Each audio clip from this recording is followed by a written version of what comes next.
Welcome to Bobby Does Recaps. This is Silo Season 2. We pick up right where Season 1 ended. Juliette had gone over the hill. The fake green world projection died, and she saw dozens of other identical silos. She follows the trail of human skeletons to one of the other silos and forces her way inside. Now, we're in a neighboring bunker, Silo 17. Same layout, but no power, no people, no nothing.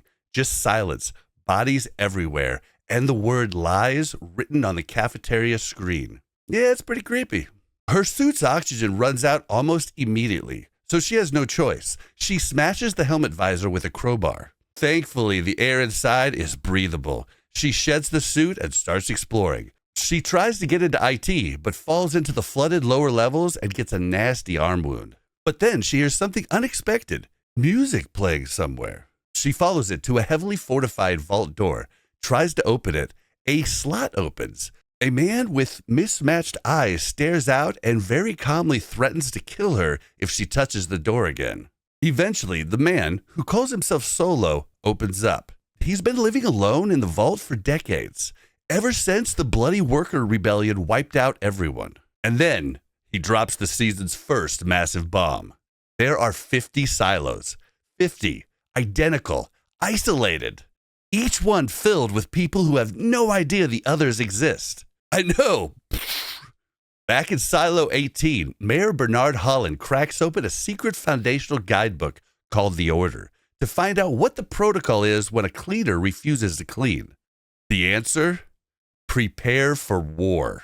He slaps a curfew on the entire silo, puts everyone connected to Juliette under heavy surveillance, and delivers a very polished, very manipulative speech, basically saying the high-grade tape was his idea and promising future exploration outside. His speech doesn't work, and a rebellion starts to form in Mechanical. And JL, Juliette Lives, starts appearing on the walls throughout the silo. Bernard enlists the help of Judge Meadows, but after getting what he needs from her, he invites her to a private dinner, promises she could go outside, but then poisons her food instead. Meanwhile, Knox, Shirley, Walker, and Walker's ex-wife Carla head up to meet with Meadows in an attempt to de-escalate. They get to Meadows' apartment and find her dead. They've been set up. So now it's a mad dash. Carla surrenders herself to buy the others time. Knox and Shirley get pulled to safety by Camille Sims, Robert Sims' wife of all people.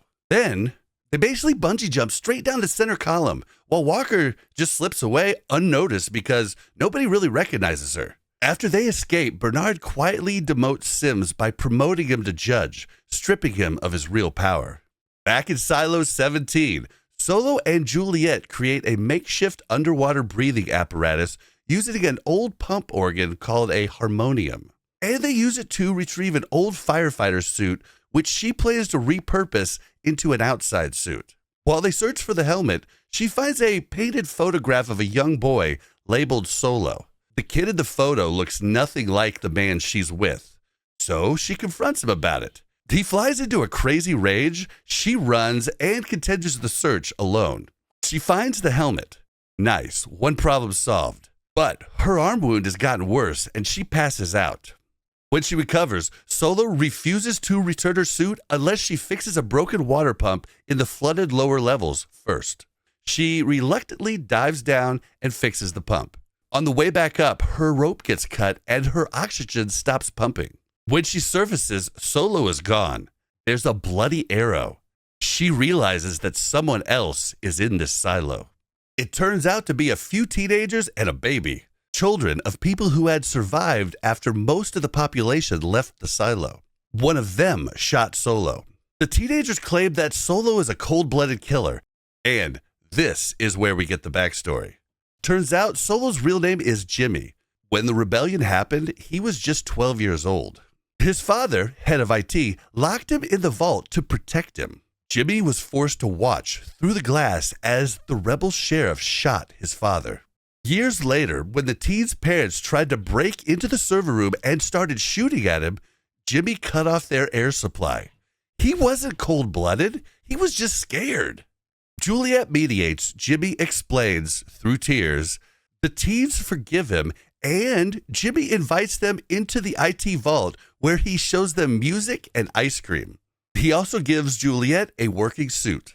Back in Silo 18, we meet Lukas Kyle. Bernard names him his official shadow, his apprentice. He's tasked with cracking a coded letter from a man named Salvador Quinn. He tracks down Quinn's personal copy of the pack, the Book of Quinn, and cracks the cipher inside. What he finds completely rewrites everything.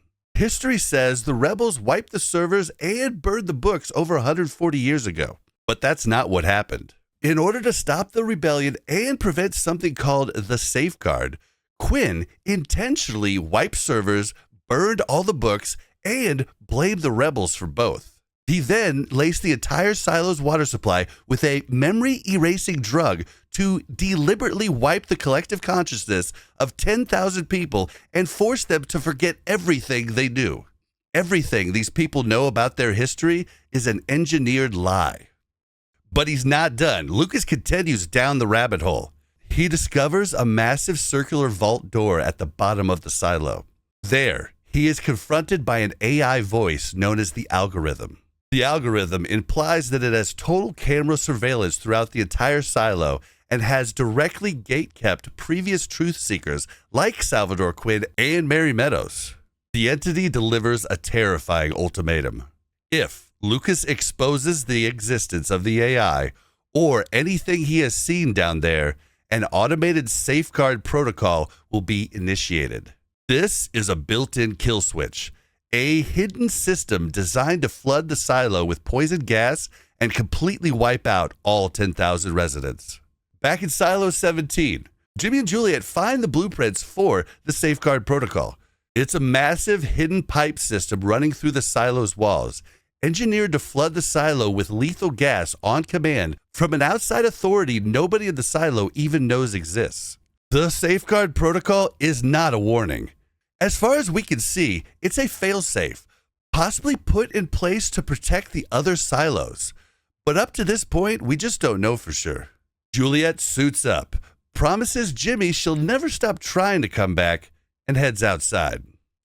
Over in Silo 18, tensions are at an all-time high. The rebels are close to starving. A plan forms to take over IT.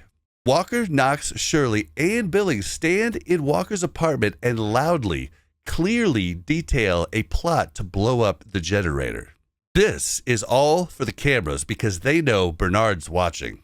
Bernard takes the bait and dispatches every raider he has down to mechanical. But little does he know, that's exactly what they want. Here's the real plan. Juliette's father, Dr. Pete Nichols, smuggles explosives up the center column.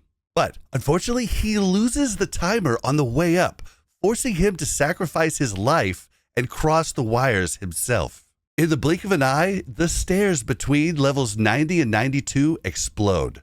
All of Bernard's raiders are now trapped in the bottom half of the silo. The rebels control the top.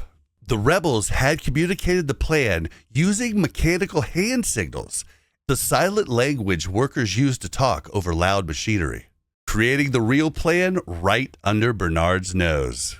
We were led to believe Walker betrayed the rebels earlier, but turns out that was not the case. Meanwhile, Robert Sims races to the IT vault with his family. The AI addresses him directly, orders him and his son to leave, says only Camille, his wife, can stay.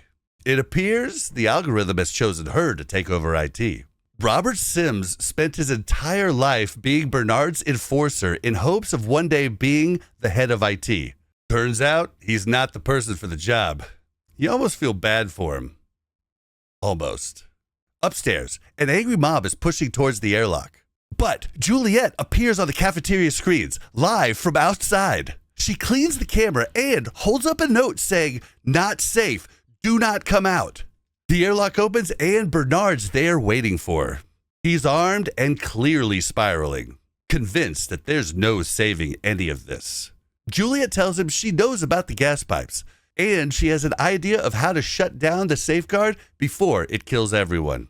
And for 1 second, it feels like they might actually save everyone before the credits roll. But nope, an automatic incinerator sequence is engaged. Walls of fire on every side, both of them trapped, Cut to black. This show and the season cliffhangers are rough. Wait, hold up. Did the next show start autoplaying? No, it's a flashback. It's a gloomy night in Washington, D.C. A young congressman from Georgia sits across from a reporter named Helen. There's a security guard at the door scanning everyone for radiation. Helen leans in quietly and asks about a dirty bomb, about Iran, about whether the government plans to retaliate. It's the world before the silos. And for the first time, we have a clue to what ended it. And that's where Silo Season 2 comes to an end. Thank you for watching, and I look forward to recapping another show for you very soon.